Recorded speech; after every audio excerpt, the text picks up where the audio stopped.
저번 주는 우리가 하나님의 필요에 대해서 여러분과 은혜의 말씀을 나눴습니다. 오늘은 인간의 필요에 대해서 하나님께서 주시는 기도의 부탁이 무엇인가를 함께 나누려고 합니다.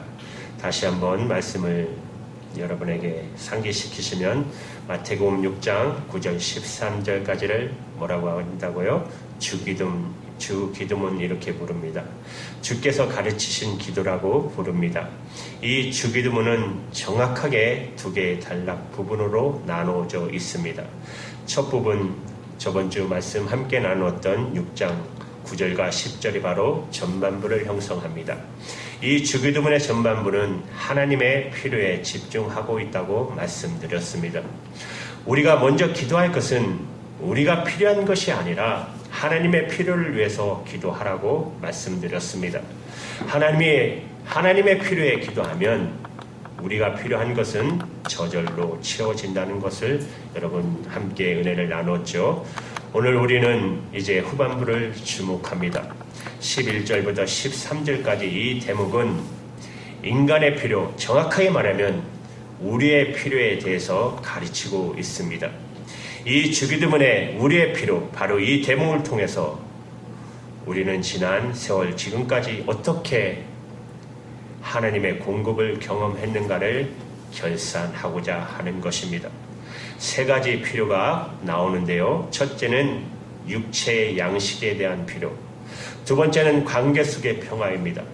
그리고 세 번째는 존재의 보호에 대한 필요. 이 세 가지 필요를 다루고 있어요. 첫 번째가 뭐라고요? 일용할 양식을 주옵시고.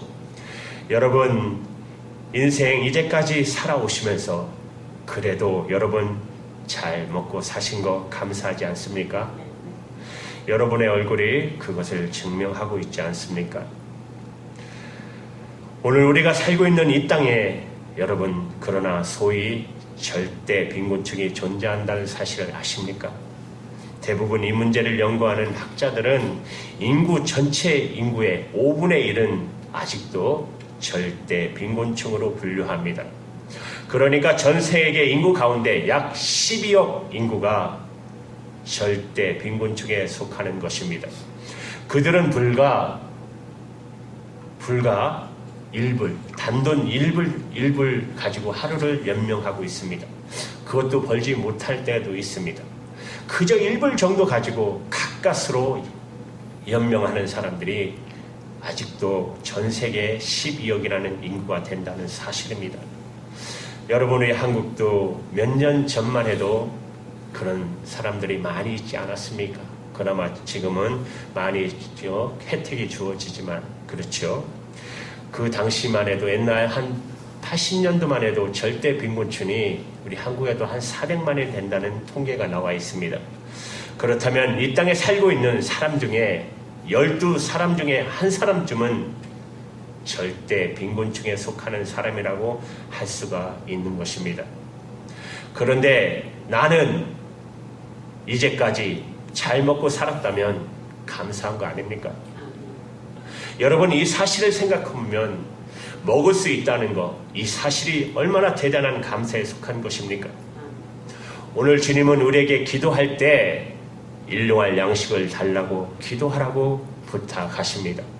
여러분 일용할 양식의 중요한 성경적 배경은 사실은 광야 생활이었습니다. 이스라엘 백성들이 출애굽하여 광야 생활할 때 하나님은 하늘에서 그들의 필요를 위해서 육신의 필요를 위해서 만나를 공급하셨어요. 그런데 만나는 매일 1인분의 만나를 내리셨어요. 그들은 날마다 하루분의 만나를 거두었던 것이에요. 왜 이틀분을 거두게 하시지 않고 매일 일용할 만나를 거두게 하셨을까요? 물론 마지막 6째 날은 다음날 안식일이기 때문에 이틀분을 거두게 하셨습니다. 그러나 매일 정확하게 일용할 양식을 거두도록 하셨습니다.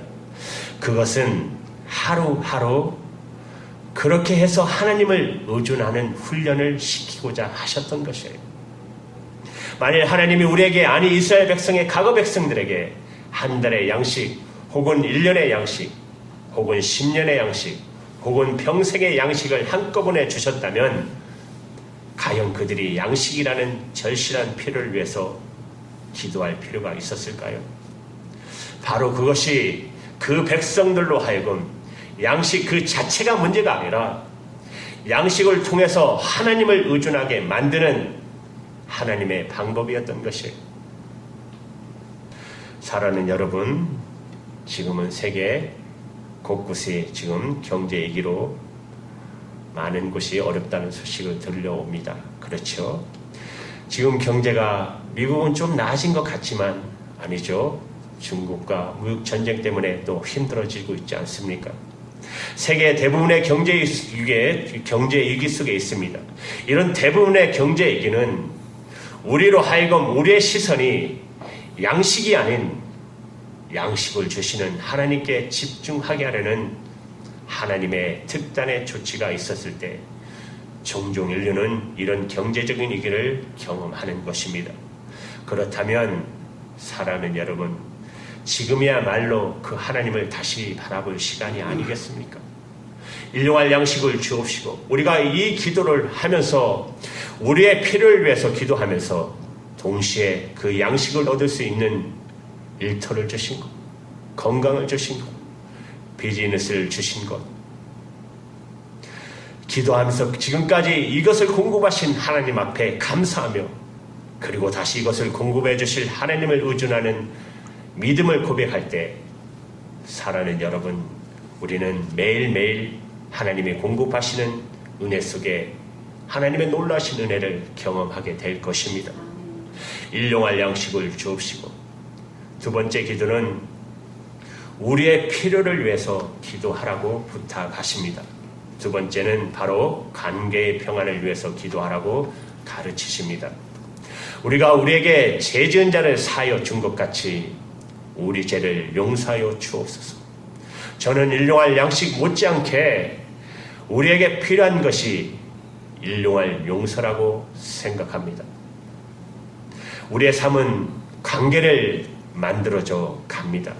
끊임없이 우리는 관계하며 살아갑니다. 관계에 상처가 생기면 우리는 평안하지 못합니다. 여러분, 평안하시기 원하십니까? 그렇다면 먼저 해결할 문제가 있습니다. 그것은 용서인 것입니다. 용서 없이 우리는 평화로운 마음을 가질 수도 없고 평화를 맞이할 수도 없습니다. 그래서 주님은 여기 우리의 절실한 필요를 위해서 기도하라고 가르치신 이 대목에서 두 번째로 용서의 필요를 위해서 기도하라고 가르치십니다. 우리가 우리에게 죄 지은 자를 사하여 준 것 같이 우리의 죄를 사하여 주시옵소서. 종교개혁자인 마틴 루터는 모든 성도는 의인이지만 동시에 죄인이다, 이런 말을 했어요. 우리는 예수를 믿는 순간 의롭다함을 받았어요. 제사함을 받고 의인됨의 성도됨의 칭호를 얻었습니다. 그러나 우리의 삶의 실상은 우리는 용서받았음에도 불구하고 아직도 죄를 범하고 있다는 것입니다. 역설적이지만 우리는 의인이면서 동시에 죄인된 삶을 살고 있는 것입니다. 그래서 용서의 기도는 아직도 필요한 것이에요. 소위 구원파라는 잘못된 집단에서는 우리가 구원받고 용서받으면 다시 회개, 용서의 기도를 할 필요가 없다고 가르칩니다. 이것은 매우 잘못된 것입니다. 우리는 구원은 받았지만 아직도 죄를 범하고 있는 것입니다. 그래서 용서의 기도는 아직도 필요한 것입니다. 주님은 이것을 모욕은 했지만 발 씻음은 여전히 너에겐 날마다 필요한 거다라고 가르치셨습니다. 이것은 그 당시 그 생활을, 여러분 그 사막지대 아닙니까? 이스라엘. 그 사막지대의 생활 배경 속에서 이해할 수 있는 일인데요. 과거 사막지대에 사는 사람들은 모욕할 수 있는 것이 1년에 몇 번 되지 않았습니다. 그것도 아주 드문 일이었어요. 그러나 그들에게도 손 씻음과 발 씻음은 날마다 필요했던 것이에요. 그래서 예수님께서 제자들에게 발을 씻기시면서 이런 말씀을 하지 않았습니까? 이미 모욕한 자는 발만 씻으면 된다. 너희들은 다 모욕했다. 주님은 갑자기 제자들의 발을 씻기면서 그것을 영적인 사건으로 도약시키십니다. 너희들은 영적으로 모욕을 했다. 그런데 나 믿고 예수 믿고 용서받고 거듭났는데, 그러나 그럼에도 불구하고 너희에게 발 씻음의 필요는 있다. 그들이 먼지나는 사막을 걷다 보면 나도 모르게 발은 더럽혀지는 것입니다. 그래서 발 씻음은 아직도 필요한 것입니다. 사랑하는 여러분, 그렇습니다. 세상이라는 광야를 걷는 동안에 우리가 모르게 우리 또한 더럽혀져 있는 것입니다. 그래서 용서가 필요한 것입니다. 물론 나 자신의 용서를 위해서 기도하는 것은 매우 중요한 것이에요. 그러나 주님은 우리가 용서를 위해서 기도할 때 가끔 우리의 기도를 막고 있는 것이 있다라고 가르치십니다. 그것이 뭐냐 하면, 내게 이웃들이 나에게 범한 죄, 이웃들이 나에게 상처를 입혔을 때 내가 만약 그들의 죄를 용서함이 없다면 나의 죄를 용서해 달라는 우리의 기도는 방해가 될 거라고 말씀하십니다. 그래서 주기도문 마지막으로 잠깐만요.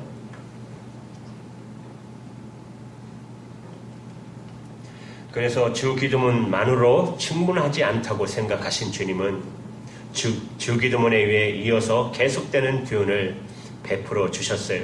사실상 마태복음에서 본문은 13절에 끝나지만, 주기도문은 13절에 끝나지만 14절에서 용서에 대한 교훈을 계속 덧붙이고 있습니다.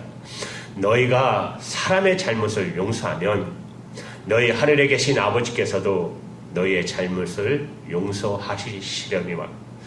여러분, 다른 복음서 누가복음에서는 예수님께서 이 사건과 연관시켜서 1만 달란트 빚을 탕감받은 어떤 사람의 이야기를 합니다. 무려 1만 달란트나 되는 어마어마한 빚을 탕감받았어요. 그런데 이 사람이 그 빚을 탕감받고서 어느 날 길에 가다가 자기에게 100데나리온을 빚진 사람을 만나게 됩니다. 그리고 그가 빚을 갚지 않았다는 사실을 연상하고 그를 붙잡아다가 감옥에 가두는 이야기를 주님께서 하십니다. 그것이 바로 우리라는 것입니다. 여러분, 우리가 하나님 앞에 나오는 순간 예수님을 통해서 제사함을 받았다는 것은 어마어마한 용서를 받은 것이에요. 그것은 무려 1만 달란트의 빚을 탕감받은 것이에요. 비교할 수 없어요. 너무나도 큰 은혜를 받았어요. 그런데 우리는 종종 나에게 상처를 입은 내 이웃들의 100데나리온 빚을 용서하지 못하는 바로 그런 사람의 모습으로 주님 앞에 서 있는 거 아닐까요?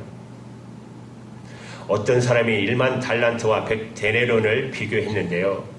어떤 사람이 계산을 했는데, 여러분 들어보세요. 1만 달란트와 100데나리온은 60만 대 1이래요. 60만 대 1. 쉽게 말하면 600불의 빚을 탕감받은 사람이 길 가다가 자기에게 1센트. 여러분 1센트 줍나요? 잘? 안 줍잖아요.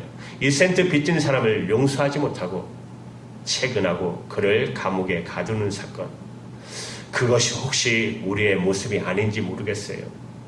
우리가 받은 용서는 문자 그대로 상상할 수 없는 어마어마한 용서 받았는데, 그런데 그 용서를 받고 우리는 내 이웃, 내 형제들 가운데 내게 상처를 입힌 그 작은 허물을 묻지 못하고, 작은 허물을 용서하지 못하고, 그리고도 기도할 때마다 내 죄를 용서해 주십시오.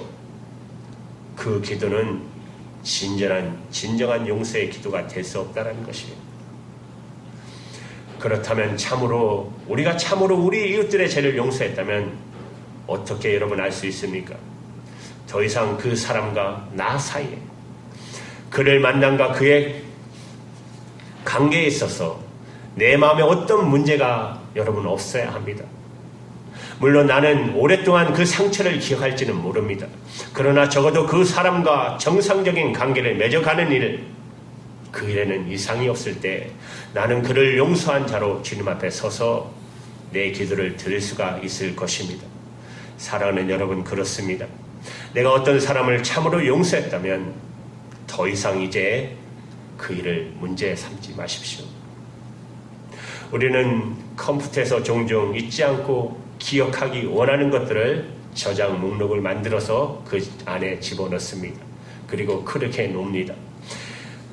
내게 상처를 입힌 사람들을 저장 목록 속에 반드시 집어넣는 분들이 있어요. 그리고 종종 그렇게해서 다시 끄집어내요. 그리고 계속해서 그것을 묵상합니다. 그것이 내 마음속에 평안을 잃어버리고 사는 이유인 것이에요. 내가 참으로 그를 용서하기 원한다면 오늘 이 시간 지금 여러분 마음속에 아직도 여러분들을 상처 주었던 사람들의 생각이 있다면 오늘 여러분 그 저장 목록에 있던 것을 여러분 다 지워버리시기 바랍니다. 내 이웃들, 내 형제들이 내게 범했던 모든 허물을 끄집어내서 어떻게 해야죠? 삭제 목록으로 집어넣으십시오. 예, 이 삭제 사건 없이, 이 진실한 용서 없이 저와 여러분이 오늘 주님 앞에 매일 드리는 기도, 주님 앞에 드리는 우리의 기도는 주님 앞에 연락되기가 어려울 것입니다. 용서하지 못한 채로 또 용서받지 못한 채로 그렇게 살아가는 어리석은 사람이 우리 가운데 한 사람도 없기를 주님의 이름으로 축원합니다. 여러분 다 용서하셔야 됩니다. 우리의 절실한 필요는 여러분 한 가지 더 있습니다. 우리의 양식의 필요와 함께 우리의 관계와 함께 이제 세 번째로 주님은 시험에 들지 말게 하옵시고 다만 악에서 구해달라고 기도하라고 부탁하십니다. 여러분 존재의 보호입니다. 여러분 우리가 주님 앞에 용서의 기도를 드릴 때 중요한 전제가 하나 있습니다. 하나님 참으로 저를 용서해 주십시오 라는 것은 내가 그 죄에 다시는 빠지지 않겠다는 결단을 동반하고 그 기도를 드려야 한다는 것이에요. 계속해서 반복해서 그 죄를 지면서 그 기도하면 안 된다는 것이에요. 이제는 결단하셔야 된다는 것이에요. 이제는 다시 그 죄에 빠지지 않게 해달라고 하는 그 결단으로 여러분 기도해야 된다는 것이에요. 내가 아직도 동일한 죄를 반복할 계획을 가진 채로 용서를 구한다면 그것은 정당한 용서의 기도가 될 수 없다는 것이에요. 그런데 사랑하는 여러분, 우리를 계속해서 같은 시험, 같은 죄 속에 빠뜨리는 존재가 있다는 것을 아십니까? 그것이 바로 마귀가 하는 일입니다. 사탄이 하는 일입니다. 우리의 시험, 우리의 실패, 우리의 부끄러움의 배후 속에는 이 사탄의 치열한 공격이 있다는 사실을 우리는 다시 한번 일깨워야 할 것입니다. 오늘 주님은 주기도문의 마지막 부분에 이런 파괴적인 시험에 대한 경계의 말씀을 우리에게 주고 계십니다. 시험에 들게 마옵시고, 그런데 우리를 시험에 들게 만드는 존재가 있습니다. 그가 누굴까요? 우리말 번역에는 그냥 악에서 구하옵소서 이렇게 되어 있습니다만 원래 원문에는 악한 자로 되어 있습니다. 악한 자로 구하여 주시옵소서.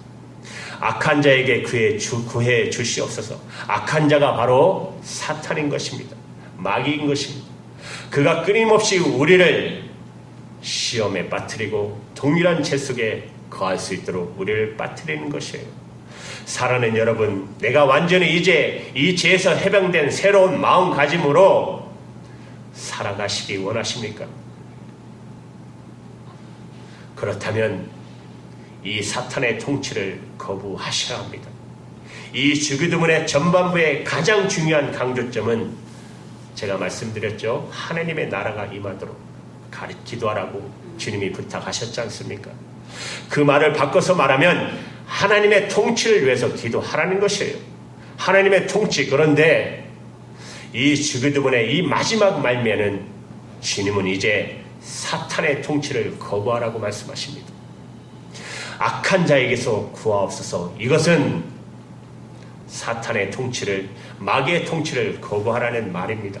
어떻게 우리가 사탄의 통치를 거절하고 하나님의 통치 아래로 들어올 수 있을까요? 여러분 야고보서 4장 7절에 보시면 마귀를 대적하라고 말씀하십니다. 어떻게 우리는 사탄을 대적할 수 있습니까? 그것은 우리가 마귀에게 초점을 맞추고 사탄을 바라보고 있는 한 우리는 마귀를 이길 수가 없습니다. 그런데 야고보서 4장 7절에 보시면 그 다음 8절인데요. 이렇게 말씀하세요. 하나님을 가까이 하라. 여러분, 사탄이나 마귀는 묵상할 자체도 없어요. 하나님을 묵상하십시오. 하나님의 거룩한 임재 속으로 들어가십시오. 그리고 하나님의 지배를 받으십시오. 거룩한 통치를 받으십시오. 그리고 하나님의 임재가 나를 붙들기 시작하면 사랑하는 여러분, 사탄은 걱정할 필요도 없습니다. 우리는 악한 자를 이길 것입니다. 승리할 것입니다. 여러분, 우리가 언제 비틀거렸습니까? 언제 넘어졌습니까? 언제 방황했습니까? 그런 실패의 흔적들이 있었다면 왜 그랬을까요? 우리가 하나님에게 멀어졌을 때, 그분과 나 사이의 생생한 밀접함의 교제를 잃어버렸을 때, 언제나 우리에게 사탄이 나를 노리는 틈새가 있었던 것이지. 그때 바로 우리가 시험 들지 않았습니까? 그러므로 사랑하는 여러분, 우리가 기도할 가장 중요한 기도가 있다면 하나님의 통치를 사모하는 것입니다. 주님, 저를 통치해 주시옵소서. 주님, 거룩한 임재로 저를 붙들어 주시옵소서. 하나님, 저와 여러분을 붙들고 있으면, 그리고 그 거룩한 임재가 채워져 있으면, 성령 충만하면, 사랑하는 여러분, 악한 자는, 사탄은 우리를 건드리지도 못한다고 성경은, 하나님은 약속하셨습니다. 이 승리가 저와 여러분에게 함께 하시기를 주님의 이름으로 축원합니다. 사랑하는 여러분, 성령 충만하시기 바랍니다. 그리고 걸음마다 하나님의 임재 가운데 날마다 동행하시기 원합니다. 그리고 오늘 이 기도가 저와 여러분의 기도가 되기를 주님의 이름으로 간절히 부탁합니다. 기도하실게요.